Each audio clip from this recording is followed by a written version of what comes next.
What's going on, YouTube? This is BBSP. I haven't done this in a while, you know what I mean? Life has gotten in the way, you know, when you're dealing with life, you're dealing with life situations, you got less time in the day. Less time in the day, you know what I mean? Yeah, like I said before, I'm a busy man. A lot of things get in the way. You know, a lot of shit is on my mind, you know what I mean? And other stuff going on to the point where my time is short. But I've haven't done this series in a while, probably over a month. The last team I covered was the 1971 Milwaukee Bucks. You know, this time around I'm doing the 1972 Los Angeles Lakers. Very legendary team who at the time broke the all-time wins record in the regular season at 69. That was one hell of a team, you know what I mean? That was one hell of a team, hell of a squad right there, man. You know, even though,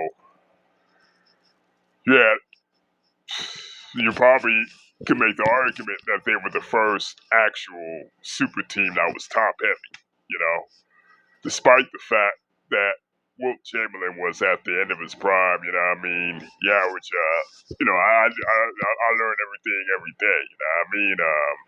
I learn new things every day. I had no idea that Wilt Chamberlain averaged 14.9 points per game. I really had no idea because I'm thinking, you know, he was at least, I knew he was at the end of his prime, but I had no idea that he averaged a career low in 14.9 points per game. He was really, at that point, age and nutrition had really taken its toll on him. He was past his prime.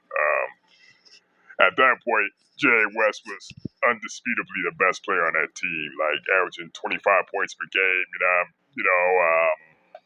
Almost a triple double, on that team. Then you had Jim McMillan, the next highest average with 18.8.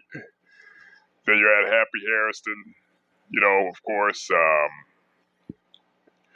Then you had Elgin Baylor, who unfortunately, I'll get to him later on, you know, because this is part of the reason why I chose to do this today.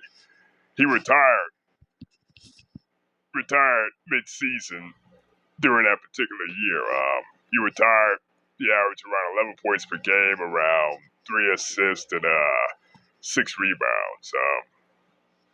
But despite all that was a pretty dominant team during that season. Probably the first modern team to have a 33-game winning streak.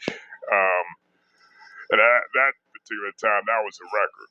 You know, that was pretty much an NBA record to where, you know, a team in the regular season won 33 straight games. Back then, it was unheard of, you know. 33 straight games, I'm not even sure, even with the advanced technology we have right now with today, I don't think we'll ever see that. You know what I mean? We will never see another streak like that in our lifetime, I don't think, because despite the fact, there's advanced technology, you know, more medicine, you know what I mean?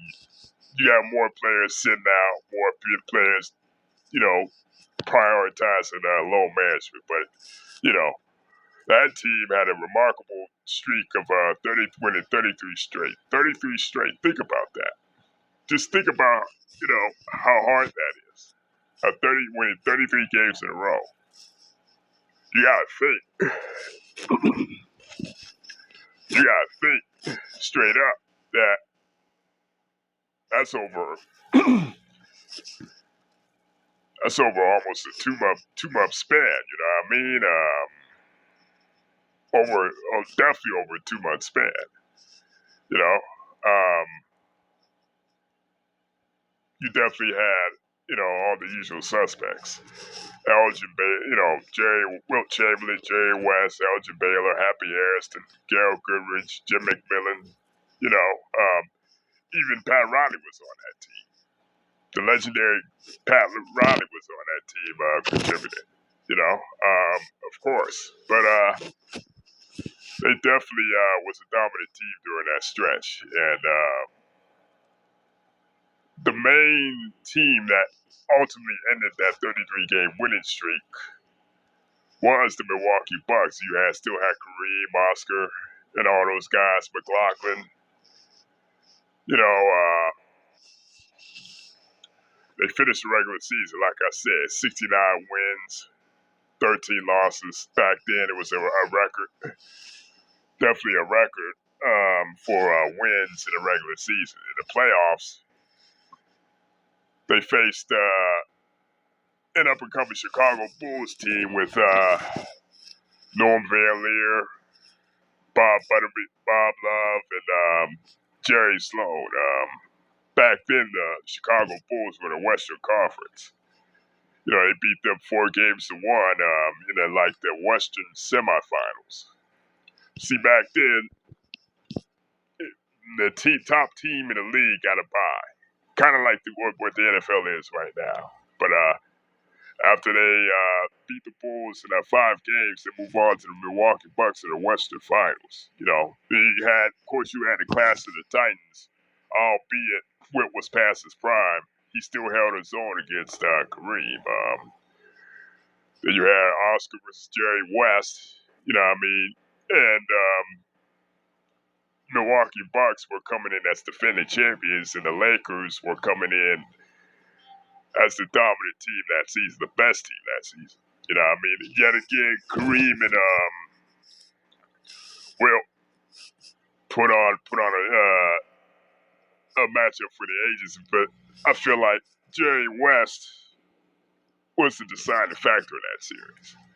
He definitely was the deciding factor in that series, and you had the battle within battles with him and Oscar Robertson.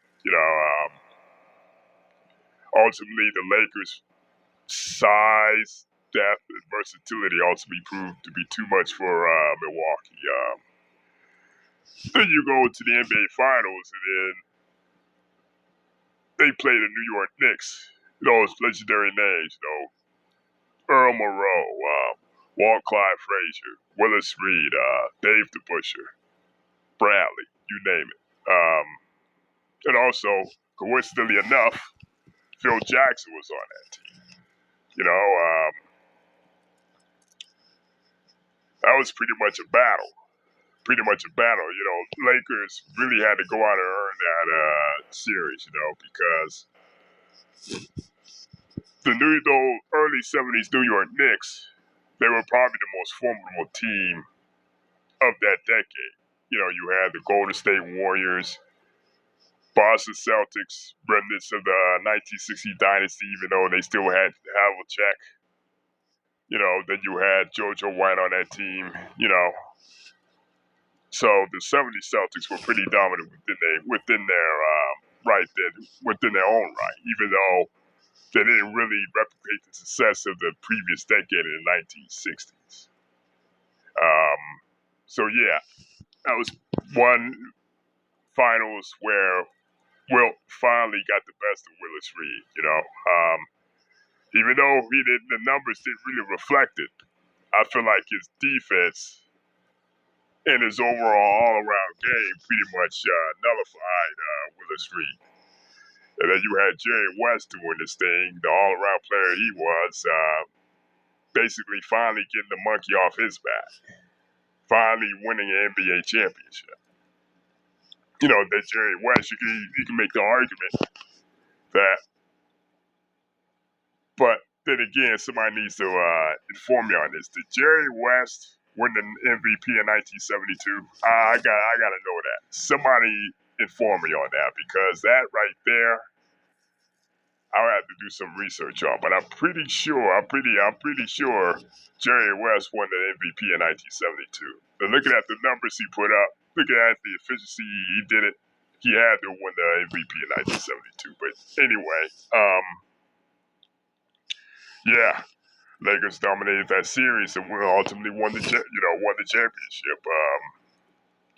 Jerry West, Finals MVP. Definitely average around 20. His season average around 25 points per game, 7 assists, and probably 5 rebounds. Well, did his thing, even though he was at the end of his career, he finally got another championship to add to his already stellar career. You know, even then you had Gail Goodrich, Happy Harrison, and Jim McMillan contributed. Off the being a supporting cast. The only thing only thing I wish now is that Elgin Baylor would have finished that season out. Which leads me to today we got the unfortunate news that Elgin Baylor passed away at the age of 86. Remarkable career, definitely one of the greatest forwards of all time, one of the greatest versatile forwards of all time. When you look back at Elgin Baylor, right, he was like a pioneer of the all-around game we see today, the Scotty, like Dr. J, Julius Irvings, the Larry Birds, the, Scottie Pippins, the guys like the versatile combo wings. And I feel like Elgin Baylor was trailblazer, a pioneer for that. Definitely a trailblazer. He paved the way, he pretty much paved the way for the combo wings, Let's say average around 23 points per game, around 5 assists, and 8 rebounds for his career. As you know, pretty much one of the greatest players of all time to never win a championship. In his post-playing life, he became the general manager of the Los Angeles Clippers and pretty much had a successful post-career. Pretty much kept the Los Angeles Clippers afloat, even though they didn't become championship caliber. One of the main reasons the Clippers were able to kind of flourish in Los Angeles and get to Los Angeles was because of Elgin Baylor. He pretty much kept them afloat before he parted ways with the organization. And like I said before, Elgin Baylor is one of the most underrated, underappreciated players in the league, right? In the league of all time. Definitely he'll be missed. It definitely be missed, and definitely should be recognized as one of the greatest of all time. He's survived by his 3 children and his ex-wife. But let me know what everybody thinks about.